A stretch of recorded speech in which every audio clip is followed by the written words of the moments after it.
Heavy Cardboard, episode 65, Chattanooga Rail Con.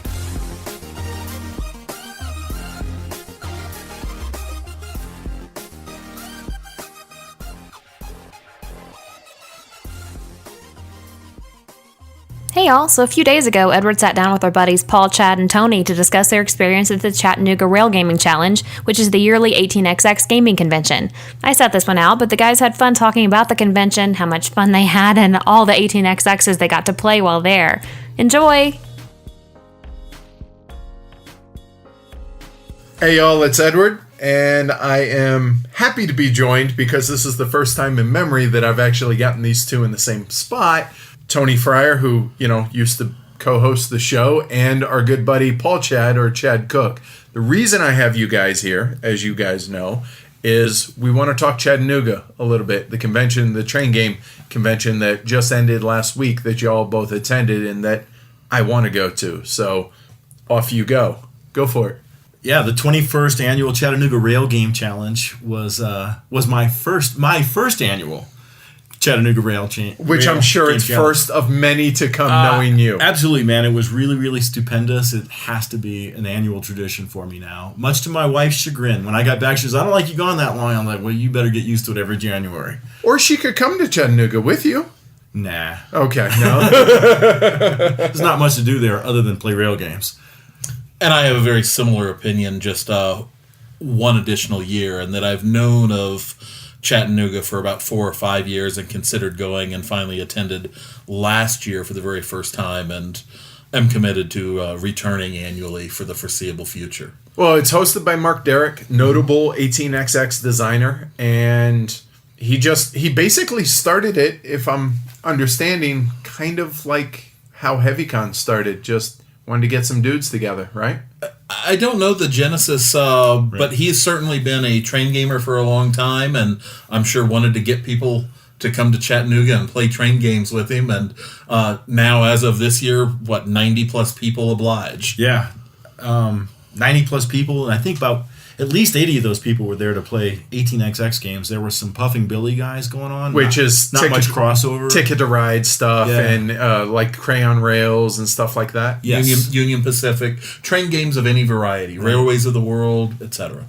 During the quote-unquote tournament, there were, according to the report I saw today, 75 games got played of 18XX games. 35 different titles in that mixture over the course of the 4 days. That's awesome. I mean, when you stop and think about it, it's all the same system, just different variants, and 35 different between 4 days of gaming. That's amazing to me. And the tournament's really only 2.5 days, right, Chad? The Thursday is kind of everybody shows up early to play whatever. It's not even really part of the convention. Right. It used to be, as you were telling me a couple days ago, Chad, few people would show up. Now it's the unofficial official day, right? That's certainly what it seemed. I was not there first thing in the morning last year, but this year there were 4 games going by 9 o'clock in the morning on Thursday. So, and by that evening, it was quite busy. It was fantastic to see. Yeah, and it is a tournament, but as Chad told me when he was trying to convince me to go, which didn't take much convincing really, he was saying that it's a tournament, but not really everybody really is competing or really even cares what their score is or their placing and stuff like that. So I don't want people to hear tournament and be shy about going, because literally it's just not the focus. Not at all. And it is really cool in a way as well, in that yes, you certainly get points for winning a game, and you get points for finishing second in a game. And if you win a game that's a 5-player or 6-player game, that's more points than winning a 3-player game. So there's that whole aspect of it. But there's also points to be gained in other ways, which I think are the really cool part of the tournament. Every year there's a featured game. This year it was 1822. Lots of talk about 1822 out there. And if you look at the score sheet, one of the things is, did these people play the featured game? So you get a point for that. You also gain points based on playing with unique people. So that causes people to intermingle and play games against different people, as opposed to our 4 people are going to sit at this table and we're going to play this game repeatedly, or we're just going to play together. So I think those aspects of the tournament to stimulate playing with different people and playing a specific featured game is cool. But you were saying that there's really, out of the 90 or so folks that attended this year, there's a small minority that actually really cares about the tournament, or at least that was noticeable, right? I don't know that for sure. Right. For all I know for certain there's 5 or 6 people that I talk to that don't care about the tournament. It could be all the others that do. But I never feel that in play. In that, even if I'm playing against somebody, if they're determined to play well and win the tournament, so be it.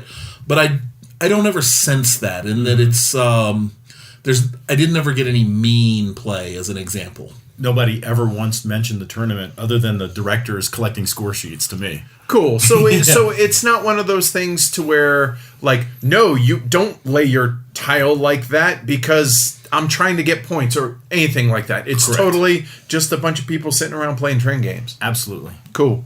And if you win the tournament, you get first pick from the prize table, which is a really cool 18xx game of some sort. And so, yeah, and that's sort of how it goes. You might win a game if you played well in the tournament. Cool. But ultimately, it's all about just playing games as opposed to, I got to not only play games, but I got to win these games and screw you if, you get in my way type stuff. Besides that, one other thing it was about for me was the fabulous experience of meeting people, whether they're celebrities, quote unquote, in that genre of game or just regular players, man. I really met just a lot of fabulous people while I was there. We're going to talk about a couple of them, of course, as we go through this conversation. But one thing that was cool was the celebrities that were there. A whole bunch of train game designers, right? Obviously, Derek. Ian Wilson came over from England. There were some other English guys around there, too. David Hecht was there, Pierre Leboeuf, Matt Campbell, who we'll talk about. Gary Mrazka was there, Craig Bartel and Tim Flowers, Sean Fox with his new 18 USA game. And, of course, Tamplin and Jeff Hewer and Scott Peterson from those publishers. Right, which really, that is your 18xx publishing world outside of 1846. And then, all the top, players were there, too, man. We got to play with the top player. Which is Bruce Beard, which is universally known as, okay, you're playing for second. Oh. He's a machine. He can just do the numbers immediately in his head. But from what Chad and I were talking previously, that he seemed like a pretty good dude, just a regular Joe. Oh, yeah. Fantastic to play with. Look forward to playing another game with Bruce next year, and maybe coming in 4th instead of 5th in a 3-player game. Right. All right. Now, the Chattanooga Choo Choo. You would think off the top of your head, the Chattanooga Choo Choo Hotel is a wicked cool place to have a train game convention, right? Obviously, right? But, man, those hotel rooms are a box. That place is a dump, man. It looks like it was built in the 50s, the hotel part, and maybe updated in the 70s and stuff. Chad says they did work on the rooms, but I noticed they didn't finish the bathrooms, for example, and stuff like that. But the place where you actually have the convention and play, it's an old train station. It's really, really cool. That's cool. Yeah. Now, is it true that it's probably moving for next year though to a different location? I think that's way too early to know. Okay. Mark Derrick did post something in the 18xx Yahoo group just yesterday that there's going to be some renovations and changes going on. So the conference room where it has been held for the previous 2 years may not even exist this time next year. So too early to know. All right. One cool thing they do have, though, they have these Pullman cars. They have a bunch of them. How many would you say they have? 10, 15, 20? Yeah, gotta be. Lined up on the tracks of the station, of the old station, and they've converted them to hotel rooms. Oh, so you can actually stay in a Pullman car while you're at Chattanooga. I want to check one out. I heard they were kind of cold in the winter. I still want to check it out. It'd be cool. It's the ultimate in theme, right? I mean, you're living the theme while playing the theme. I think that's pretty cool. All right, so 4 days, even though it's not an official 4 days, right? Yeah, Thursday. Like Chad said, we got in there, got gaming pretty quick. Yeah, so Thursday is officially early bird gaming. Again, I wasn't there first thing last year, but I was thinking early bird gaming meant if you roll in sometime afternoon, you get involved in a game. This year, we were there first thing in the morning, so we were playing 18 Nebraska by 5 minutes after 9. So it was great, fantastic. And then the kind of official tournament is all day Friday, all day Saturday, and wraps up by 2 p.m. on Sunday. Though there's people playing on through Sunday, and it sounds like even a little bit on Monday. On Monday, right, due to airplane snafus, right? Yeah. Yeah, we played 18 Nebraska as our first game. We had a thing where we didn't really want to play with each other very much, me and Chad. We didn't necessarily mind playing with Kyle a lot because we don't often get a chance to play with Kyle, right? Go all this way and play with people from Denver. Yay. But it didn't really work out for us so well on Thursday just because of the way games get started and people. But like we were talking to Matt Campbell, 18 Nebraska's author, and we were just shooting the bull with him. And he's a really, really cool guy. And he's like, you guys want to play a game? And we said, yeah, let's play something. And I think I said, well, how about your game, Matt? And so, because, Chad, you had not played it, so we played 18 Nebraska as our first game with the author. And I think, did Kyle beat him? Kyle won that Kyle's game. A good player. Exactly, dude. Yeah. Yeah. And that was my first time at that title. I've owned it for 2-3 years, something along those lines. And I can't wait to get it out again. It was just a lot of fun, really neat game. And Matt Campbell, he's a pretty cool guy, and he's in Nebraska, obviously. That'd be weird if he were like in Ireland and designing 18 Nebraska, right? But he's got family in Fort Collins, and sometimes business and family brings him through Denver. So we shared contact info. Yeah, he said he'd love needs to to come. stretch a visit. Absolutely. Yeah.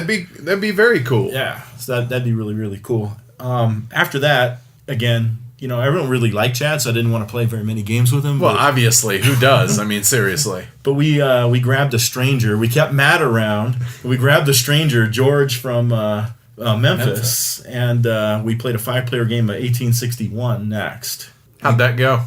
It went very poorly for me. I finished last in, I think, all but 2 games I played. Hey, there's something to be said for consistencies, though. Absolutely. I am rock solid on that consistency. But all that said, and Tony and I joke about this throughout the weekend, I couldn't care less. Right. I had a blast coming in fourth in all of those games. So let me interrupt Sure. the chronological run here for a second, and I want to kind of talk about that for a minute. So there is maybe a perception that train gamers, 18xxers in general, can be standoffish or get off my lawn or fill in the right word. And so you guys are saying it's 100% not the case, at least there. Oh, I wouldn't say 100%. I mean, I certainly did not experience that, but everybody I talked to was open and welcoming, but maybe that's because they were open and welcoming, and therefore I talked to them. But okay. I didn't see anybody that I would have said anything negative like that. Or that you wouldn't want to play another game with. Agreed. yeah, I second that. I just thought you meant in general. Oh, no. Yeah. Because we all know there are some out there. Right. Absolutely. But in general, for Chattanooga, it was would you say it was like similar to other conventions in that a lot of them are just, if it's open gaming, just, hey, you want to play this? Sure, let's sit down and play. And Absolutely. And my concern, because I want to go next year, but one of the first questions I asked Chad when y'all got back was, is it comfortable? Like, did you feel like somebody was, like I'd said earlier, really, you're doing that? Or like, hey, it's $6. You get $36. Come on. Let's, that type thing, to where you're just uncomfortable or you're out of your element or you're rushed or any of those things. No, I think generally all the people there are passionate about train gaming. They're traveling from around the country and around the world in many cases. These are people that love these games and want to grow these games and are welcoming to new players. And I never felt any bit of criticism for my poor play. Maybe that's why. Yeah, maybe people were happy to experience my poor play and help their position, but I thought it was great. Okay, cool. Yeah, so then we stayed together pretty much all day on Thursday, and Jimmy Okalika invited us to play 18NY, which I've been dying to play, hadn't played before, and that's the game we got in with Bruce Beard. And it was just, I'd played 18 New York previously. The last time was with Jimmy at Chattanooga last year. So I hadn't played it in a year, and just really enjoyed it. It's a neat game, and getting to play a game with Bruce. And he was at share limit and just collecting cash while the rest of us were still struggling. Like so in the second stock round, he was at sheer limit. No, it wasn't that bad, but you know what I mean. it was just wonderful to watch, and the whole group was great to play with. I bet you that would be cool. Like I appreciate watching excellence in whatever it is, right? And so seeing somebody who is universally thought of as the single best 18xx player in the world, and just like it'd be like getting schooled in chess. You know, by a grandmaster, being like, wow, thanks for the ass kicking, but this is pretty cool. I saw Bruce later in the convention teaching an extremely complex game, 1831, to a newbie. So he's not above anything. That's awesome, dude. And I mean, that actually should counter some of that maybe predisposition to think that some of these, or a lot of these train gamers are old and stodgy and get off my lawn. So I love hearing that, man. I think that's fantastic. So, I don't know, now, Chad, the conversation's going to have to split up a little bit here because on Friday, we did manage to split up. I did not play a game with Chad or Kyle on Friday. Were you okay? I mean, you two were joined at the hip of late. It was awesome.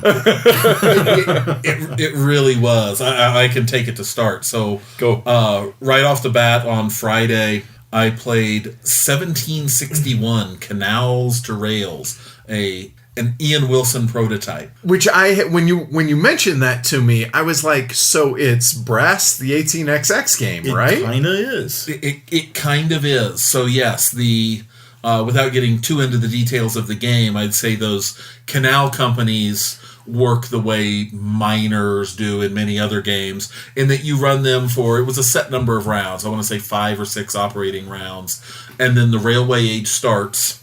You rip up all the track that you've built, canals, and then you kind of start again. And then those previous canal companies, they still exist. They still produce some minimal revenue, and that revenue starts decreasing, and you can buy them into your railway companies. Again, kind of like miners work in many other games.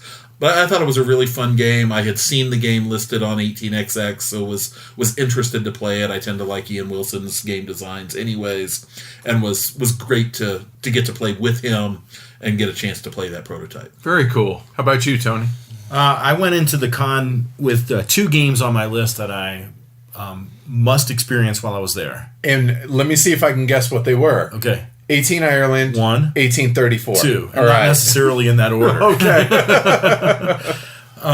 So first thing I did on Friday was just beeline over to Scott Peterson's table. And he was sitting there looking to teach Ireland to people. He showed up with a couple of pre-production copies. And I say pre-production, but they're ready to ship. The only thing that was wrong with his copies were half the tokens were the big like Euro-style tokens, and half the tokens were the normal 18xx tokens, because not all of his big tokens have come in yet. Gotcha. And you say Scott Peterson, he runs All Aboard Games. Right. So I learned 18 Ireland from him, and we played with a couple other people. Yeah, saw bankruptcy in that game. The guy sitting right next to me. Woo.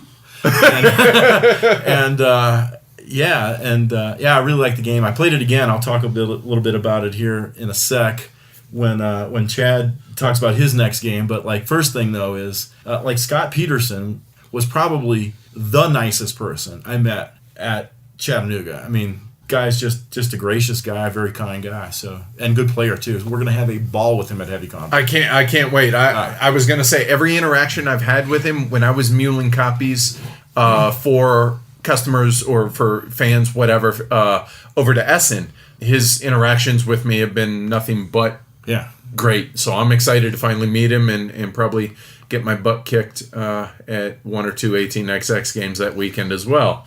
So how about you, Chad? So my second game of the day was another 5-player game of 1861, which I again finished 7th in this 5-player game. Consistency, baby. And had a ball doing it. Got to play with a new group of people that I hadn't played the previous game with, which was great. Mixing it up, meeting new people is always fun. And that's one of my favorite titles, so I certainly enjoyed playing it.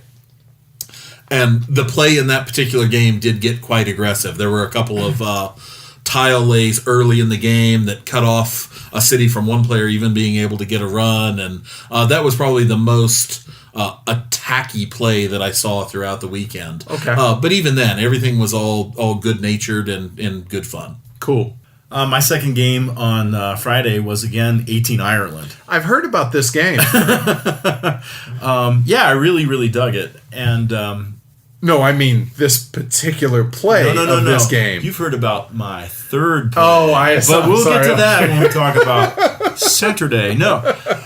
Yeah, so my second game was 18 Ireland, and I don't know, maybe we should chat a little bit about 18 Ireland just because it's a new game. Your listeners maybe want to... Yeah, no, I'm excited for it. I know that you're jumping out of your skin to want to order it. I think you've already already ordered it. Scott was kind enough to let me bring home one of those copies. Oh, so you already own it. All right. I was going to I told him, I said, hey, when you ship mine, leave these stupid big tokens out because I'm going to retoken it anyway. Okay. So, and then the conversation just went to, well, why don't I just take this one home, you know? So, cool. All right. I retokened it already. painted tokens, the whole thing. You've been home 4 days? Yeah. Right? Yeah. But I was off on Wednesday. Okay. But 18 Ireland, I played 3 games total. 1 4-player and 2 5-player games. And both times the game was about 5 hours. So I don't think player count really has any effect on that. So it's not really that long of a game. But it is a very, very cool game. It definitely has some elbows in the game that you can wield. And it's very poor game financially. I was going to say, I've heard it's really austere. Yeah. The bank is only $4,000. What? And the game is 5 hours. So you're rubbing 2 Irish pennies together to try to get an Irish nickel now. I have $6 of income, yay! Oh, yeah, your route pays $4. Oh, my bad. Sorry. I thought I'd have to get some $4 chips, but anyway. Yeah, so there's some elbows that you can throw in the game, and part of that's because of the poorness of the game. The map is small and pretty tight too, so your token placement really matters too, and I like that in the game. The other thing I like is sometimes I don't like this, but it is in general very cool. But like the tile set is very restrictive, like 1830 restrictive, like. Worse, because like in a lot of cases there's only 1 of those tiles or 2 of those tiles, and but it works, and it works fine, and that's because a lot of the tiles have narrow gauge on them, and the way that this game implements the narrow gauge is just pure brilliance. Like the narrow gauge implementation, I'll just leave it at that, is really, really smart in this game. The meat of the game, though, is this shareholder voting mechanism. And this is where some of the elbows are, right? But they're good elbows. So there's a merger round after every 2 ORs, right? And it's kind of like Indonesia in a way with the mergers, because any shareholder can suggest a merger. So, for example, I might have a share of one of your minor companies, Edward. right? I can suggest that your minor company, and one of Chad's merge. Oh, and that merger is going to happen now. Oh, so suggest Suggest means, is in quotes, right? Yeah. Now, what I mean by that merger is going to happen is we're going to take it to a vote of all the shareholders. So you basically vote your shares, and the ones in the bank pool are going to vote yes or no, depending on if those shares would increase in value. Oh, okay. If they don't increase in value, those votes abstain. So it's completely predictable, except for how you think the other players might vote, right? And the players are going to vote, probably on game state. Wow, Chad's in the lead. So this is a fantasy game. Chad's in the lead. So this merger hurts Chad, so I'm going to vote for it, right? Okay, That's so that kind of a thing. So are you voting based on the number of shares that you have? So if I have 3 shares, I have 3 votes. Okay, gotcha. And if it comes down to a tie, priority matters. Oh, not the president or anything like that. It's the person that suggests the merger and stuff. So the rule is, in my mind, don't get attached to your miners. It's not the end of the world if you lose them, because you're going to get a share in a major company that's probably going to be a better thing down the road anyway. Who knows? But it gives you something to sell. But the two really cool merger scenarios are, hey, Edward, I see you just scraped by for all these ORs and you finally bought a 6 train. Let's merge. Hey, I'll be the president now. Right, yeah. And the other one is you saying to me, hey, Tone, I just moved this 6 train off my miner. Let's merge it into yours. Right. So it's almost like hostile mergers. Yeah, it can be weapons if you want it to be, or it could be. I think hostile's a little strong. Okay. You know what I mean? Like, okay. They're definitely, you don't need permission. Okay, fair enough. But you do need the votes. Right, you do need the votes. And we didn't, at least in the one game of 18 Ireland I played, there wasn't really any table talk that went into that, how you were going to vote, in that it was pretty clear that this is either good for me or bad for me. I'm going to vote for the way I think it should go. Mm-hmm. But I could totally see with some groups where they're going to start getting campaigning and that table talk of, what, you got to vote for this merger because Edward's in the lead right now and this is going to punish him. So it's us against him for right now. As soon as we take him down a peg, then you and I can fight it out. So I can see that going on. Okay. In my 3 games, I saw the game end 3 different ways, which I thought was awesome. That's fantastic. Yeah. And the map developed differently every time because of the way the miners come out. But anyway, 3 different ways. One time the bank broke before the diesel trains come out. One time the bank broke after the diesel trains come out and people were running good. And one time it broke in a stock round before a permanent train ever got bought. I mean, the game, it's... How did it end? Games have much...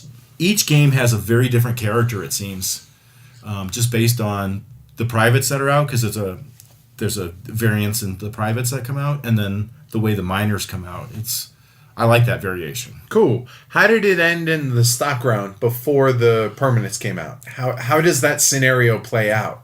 I can't recall sitting here right now, but we were all like, this is weird. What do? We had to look in the rules and go, oh, just play 2 more ORs. Okay. All right. Cool. Yeah. So as far as Friday gaming, what else you got?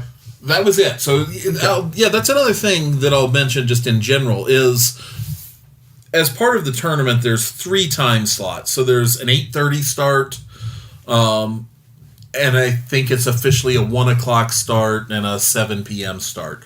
So in theory, you can play 3 games a day. And if you're playing shorter games, that's certainly going to occur. I found in reality, you're going to play 2 games a day. And you're going to start that 8:30 game, which is going to wrap up by 1. You're going to grab some lunch. You're going to start at 2, which you're going to play till roughly 7 or 8. And then, could you start a game at 9 o'clock at night? Many people do. I did not. So I generally got 2 games in per day. Yeah. Which I was thinking, these are mentally exhausting games. So, I mean, if you're doing this for 4 days and you're playing game after game after game, but what you guys were telling me before was, 2 games a day. We were good. We were fresh, and etc. That was me. You certainly have the opposite in that I know that there's people that are playing until after 3 o'clock in the morning, and then they're still in there starting their 8:30 game. So just like you have at most any con, you have addicts and super addicts. And I'm certainly in that addict that still wants to get 5 to 6 hours of sleep. Okay. Amen. And you didn't feel like you were missing out at all? You feel like it was still worth it to you? Oh, yeah. Absolutely. Now, am I ready to play a train game right now? Was I ready to play one on Tuesday morning? Yeah. But, I would just suffer if I played till 2 o'clock in the morning and then try to get going at 8 the next day. Cool. So for you, Tony, that was pretty much it for you on Friday as well, right? Yeah. I played 3 Thursday, and then 2, and then only 1 on Sunday. Okay. So Saturday, how'd it go? Saturday, we all got back together, and we grabbed Herb from our Denver group, and then just random guy named Ken Sue walking by. Hey, you want to play a game? Yep. Okay, cool. Get over here. Which, that brings up, how did you get into these games? Like, was it a whole lot of just, hey, what do you want to play? Or was it like, oh, I don't know if I want to play that, that type thing? There's some games written on a whiteboard that you can sign up for and stuff like that, but a lot of folks were just, hey, I'm going to play this. You guys want to play? Let's get a game of this together, that kind of thing. Okay. Yeah, but so that's when Kyle and Chad and Herb and myself and this guy Ken played another game of 18 Ireland first thing in the morning. I did not plan to play 18 Ireland again because I had already played it 2 times, but Scott wanted to play 18 BF with Ian Wilson. So I said, I'll teach 18 Ireland to people this morning while you play that. Cool. And he said, great. And yeah, 18 BF is something we need to talk about too. But so the 5 of us sat down to play 18 Ireland. I taught the game, and clearly, these guys, that was the best instruction of a game I've ever delivered. Because, I went bankrupt in this game. In the rules, it says bankruptcy stalks you in this game. And that is true, because in 3 games, I saw 2 bankruptcies. Okay. And one of which was my second yours. bankruptcy ever. It was awesome. I was trying to do some crazy stuff and everything. As you are wont to do. Hey, I'm exploring a game, right? And it didn't work out.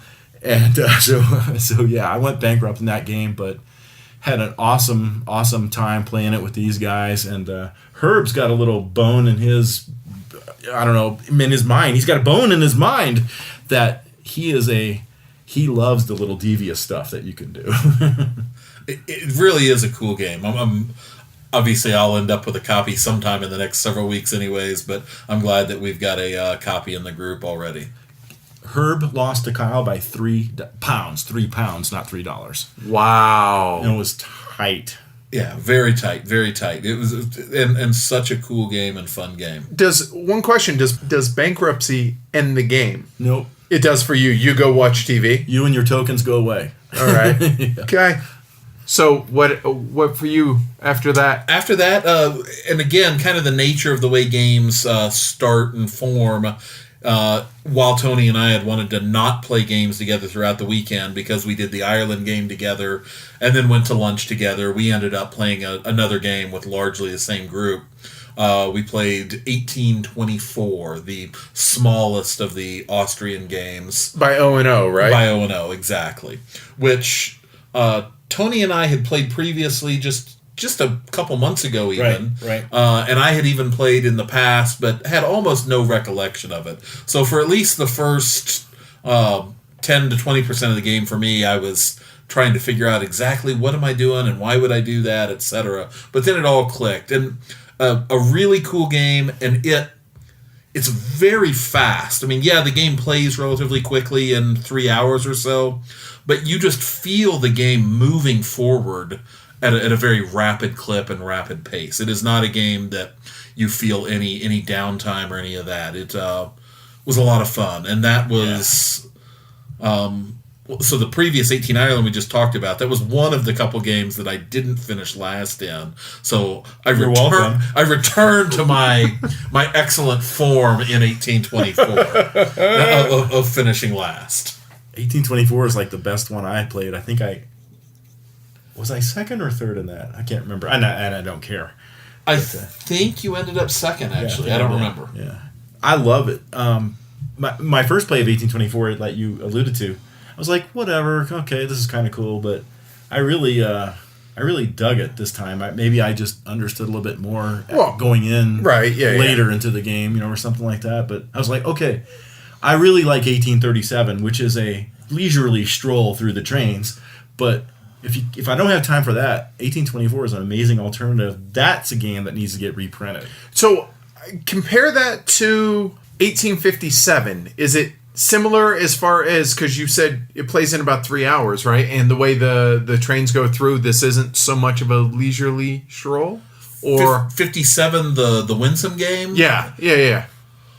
Of completely different games. Okay. And 57 is 1830 rules on a different map, and I've played the game 3 times, and it's ended in bankruptcy every time because of going through the trains. It's engineered to do that. Yeah, so this isn't in that manner. I'm sure a bankruptcy can occur. I don't know exactly how. But so it's not that. It's just you feel the game continuously moving forward. Okay, all right. The game takes one train away every set or OR now, I can't remember. But the game is pushing the trains. Okay, so you have a pressure. So the game is accelerating on its own, regardless of whether you're pushing the trains or not. Yes, and then you can exacerbate that, of course. Sure, of course. I agree. That's a game that certainly could use a reprint. Absolutely. I have a copy. Yay! Yes.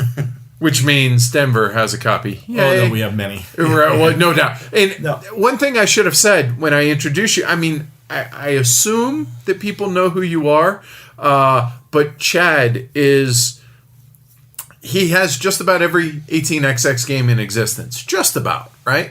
I'm getting close enough that completionism is setting in, which is problematic because the only ones I'm lacking at this point are either brand new titles that don't exist yet or in prototype form, or things that are very difficult to come by. Okay, which really are we going to be missing them? You know what I mean? As a group, as a train game community here. So, and Tony got bit by the bug. And do you have Euros anymore, Tony? Yeah. Oh yeah, about the same number. I think I got about 40 XX and 40 euros. Okay, all right, fair enough. All right. So what came after that? Champies.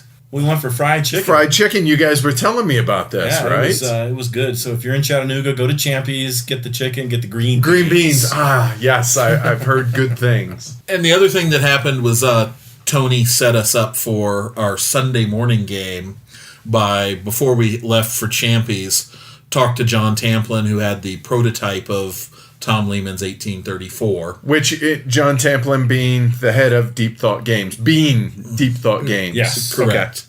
So we set that up to play at 9:30, a 4-player game of 1834 with John on Sunday morning. And 9:30 start was fantastic because got to sleep in a little, have breakfast, check out of the hotel, loved it, and then loved the game. And I'll turn it to Tony to kind of start that, and then I'll add some commentary.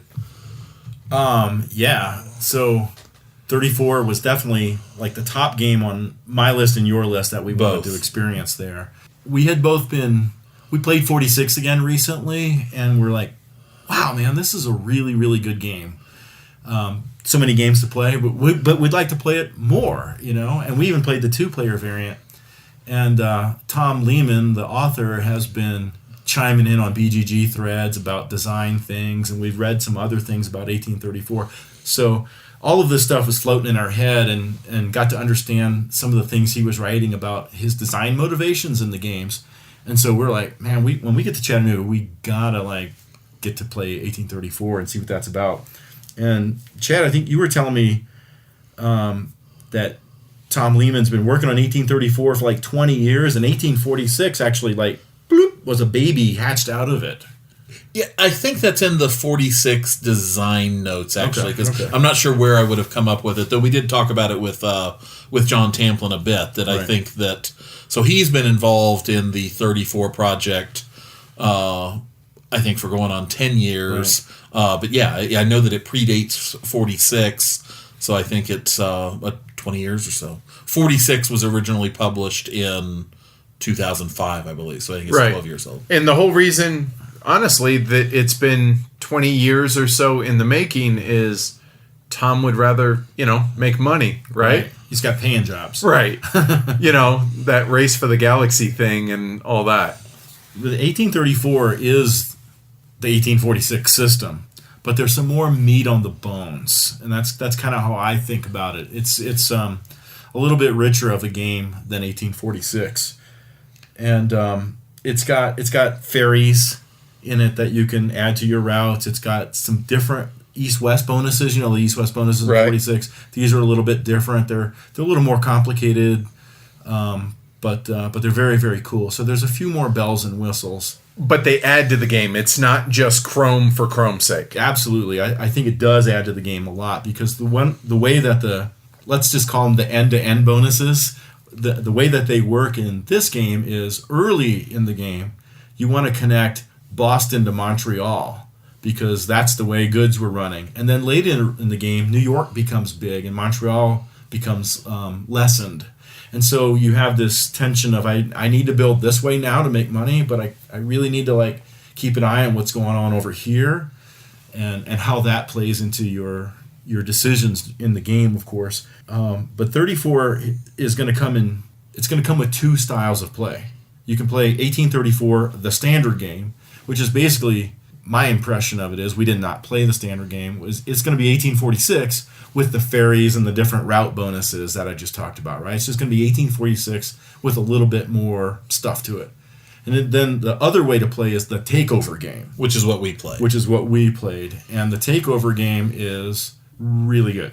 Hostile takeovers, right? Well, both friendly and hostile. Mainly friendly. Yeah, mainly friendly. I mean, you can do a hostile takeover, but you've got to have share room, you've got to have money, you got to manipulate it to get it ready to do that. Absolutely. Here's the two gists about the takeover game. Number one, it's all the stuff from the standard game plus the takeovers, right? So in the takeover game, all of your companies have one less train limit than they would in a normal game.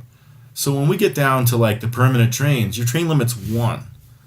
The only way to get more trains in your company is to perform takeovers. So every company that you add in increases your train limit, right? So engineering friendly takeovers is critical to succeeding in the game, right?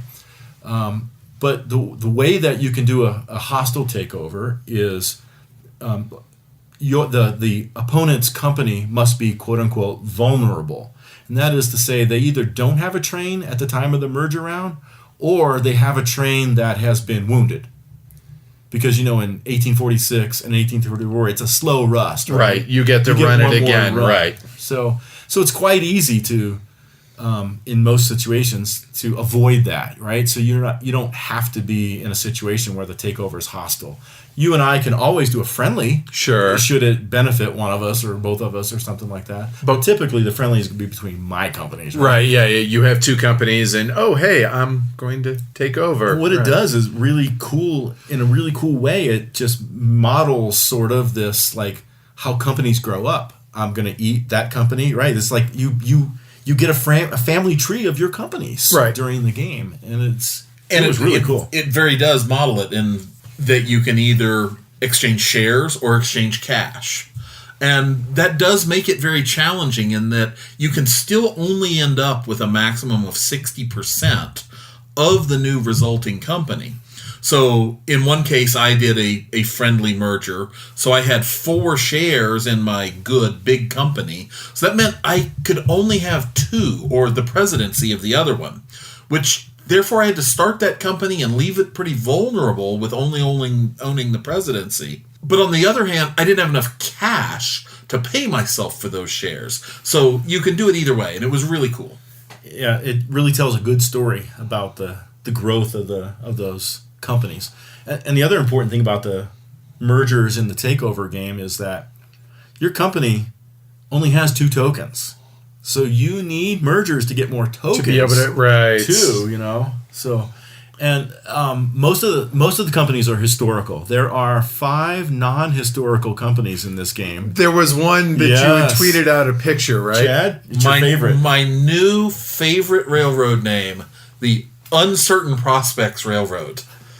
Let me invest in that. I can't wait, right? I love it. It is my very favorite. So now, I assume that's a working title, right? Or are they really thinking about leaving it as? No, I think that's in there. That was one of Tom's ideas. So there are these non-historical railroads, and they all had kind of funny names. That was the funniest of the names for me, and therefore that was the company I chose to start as my my second railroad. It was great. When you play the takeover game, it is about 7 hours, so it's longer than 46. I was going to ask.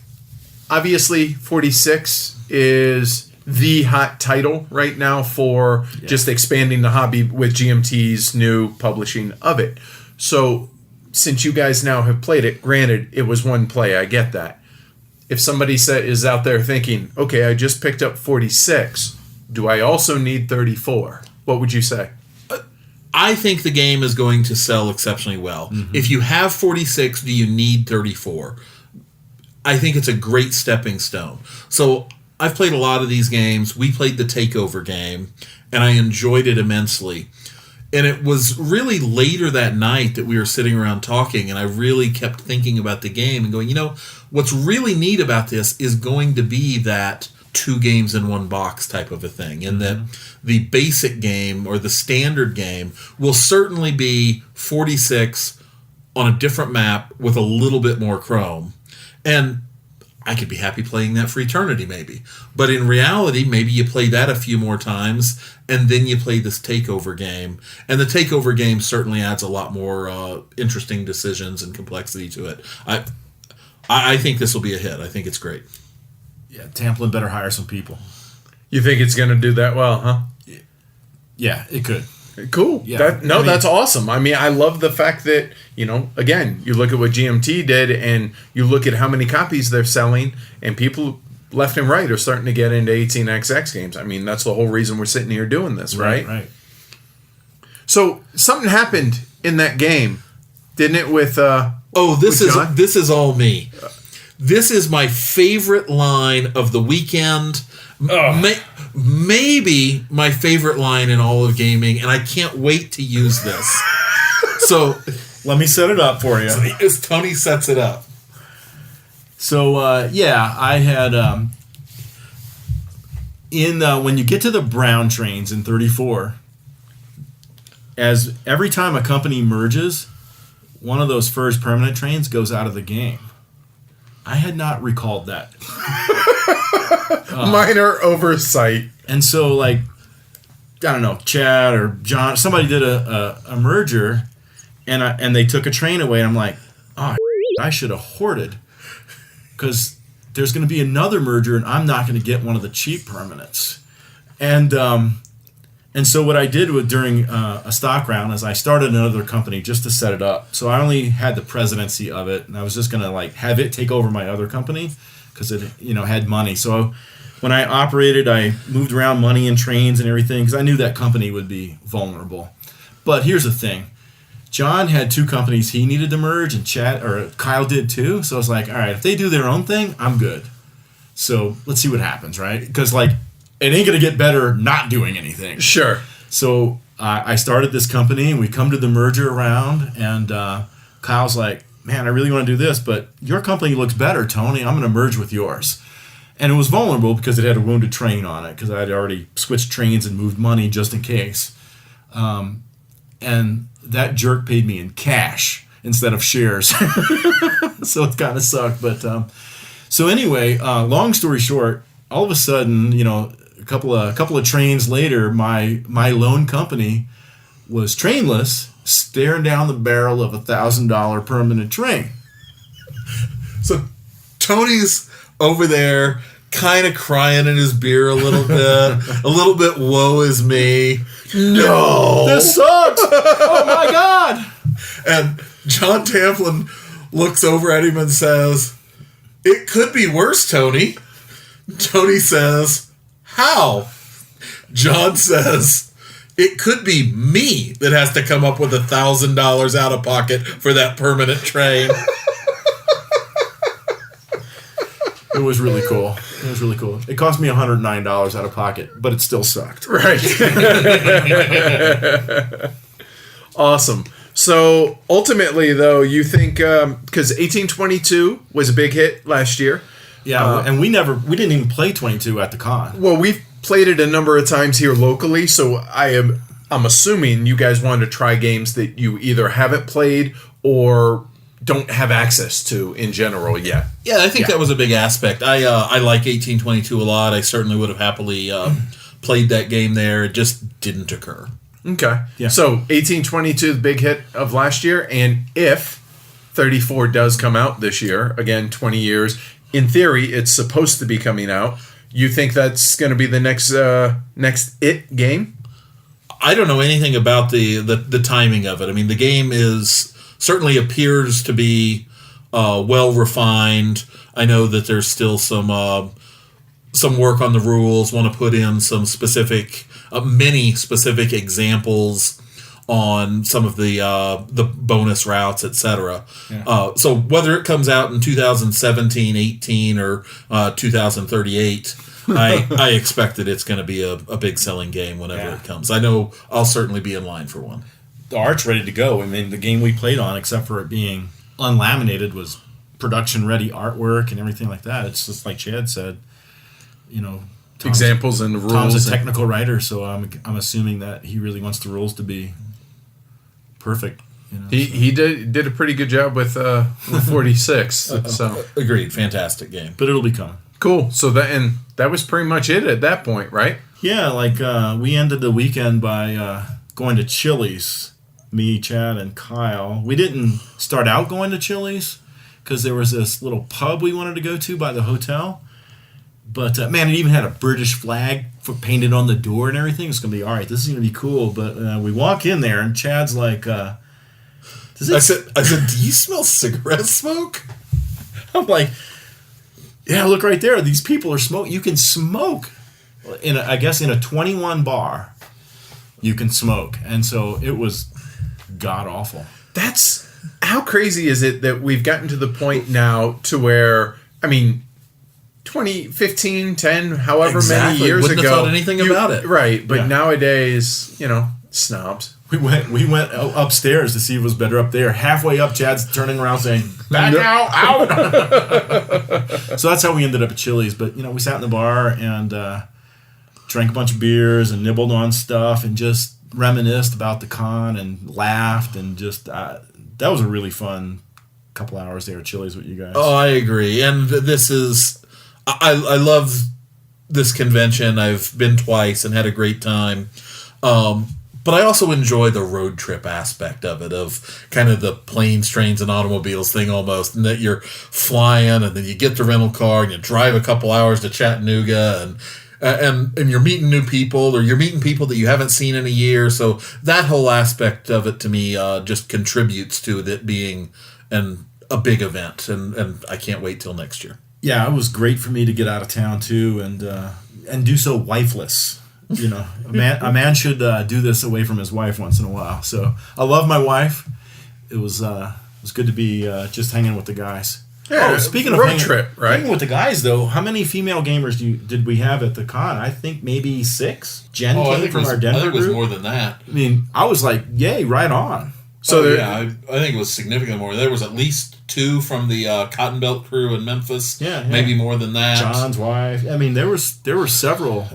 Jeanette's there. Debbie. Yeah, there's a dozen or so, I'd guess. Yeah. Yeah, 18 BF. Yeah. You said you wanted to talk about that a little. What is it? I'll be honest. This is a new one on me. Everything else that you've talked about, I know about. Contrary to what Chad thinks it stands for Big Four, and that's Ian Wilson's one of his prototypes that he brought, and I didn't get a chance to play in it, but it's 1861 times 1.5. He kind of, in what way? Like it's 1.5 the size. It's bigger game, bigger map, more companies. Not like physically the tiles are larger, but you're saying that the game space. Yeah, right. so it's 1861 system roughly, set in the UK. And the Big Four, in 1923, there were, I don't know how many railroads were in England at that time, but they were all force consolidated into 4 major railroads, the Big Four. So the ending mechanism in this, where 1861 and many other games have a government national railroad that a lot of things merge into, in this case there will be 4 national railroads that things merge into. And I would have loved to have gotten a chance to play it. It just didn't happen. Yeah. Hopefully next year. Yeah. The 61 is a brilliant game. So a bigger 61 sounds really cool. And not to get too minutia, but 67 is 61, but in Canada, correct? Correct, in Canada. Okay, Yeah. cool. So All right. pumped about that one coming out. Hopefully one day. All in due time, I'm sure, right? Agreed. It's not like we're hurting for train games to play right now. No, we're just hurting for ones to purchase. So if folks want to learn and, investigate and possibly find out more about the con, The Chattanooga Rail Game Challenge does have a Yahoo group that is the primary source of information currently. And of course, the 18XX group they talk about it. Right, but I don't think there's like a website that anybody can go to. It's kind of not really a wink, wink, nudge, nudge, but you kind of got to be in the know to be able to get to it. Is that kind of how it is, or what? Yeah, and I think that mainly just comes from being technically challenged. Okay. Yeah, there's not a website. It is certainly announced and discussed on the main 18XX Yahoo group. I'll also mention that in addition to the Chattanooga convention, Dave Blanchard in Portland runs a somewhat similar convention in June each year that I have not attended, but would love to attend it at some point in the future. Cool. And some guys are starting a new one in Saskatchewan. Yeah, I saw that up in the Great White North. Yeah. Medicine Hat, Alberta. Tyler McLaughlin. Yeah, I so want to go to that because it's not just 18XX, but also Age of Steam, my other obsession, and Winsome Games, my third obsession. So it's custom built for me. I mean, let's face it, the Age of Steam boon that Denver has seen between me, Tony, Amanda, everyone else, really is your fault. Yeah, I mean, it's completely on you. So, yeah, that makes sense. I would love to go up there. Actually, Andrew Brown sent me a message on Twitter today saying, so, you going up there? And I'm like, man, we're already doing like 7 different cons this year. I can't. Right. Maybe next year, though. Same here. Cool. All right, fellas. Well, hey, thanks for, I like the excuse of using, I have to do an interview with you guys. I'm just excited to see you guys together again. So this is nice for me. So I'm glad we don't do this enough. I hope we can get together, game, and I can get my ass kicked in some more 18XX games. So Tony, Chad, I appreciate y'all doing this, and hopefully folks enjoy it, and maybe some of them will head on down to Chattanooga next year and we'll all get in a game over there. I'd love that. Cool. Thanks, man. Thanks.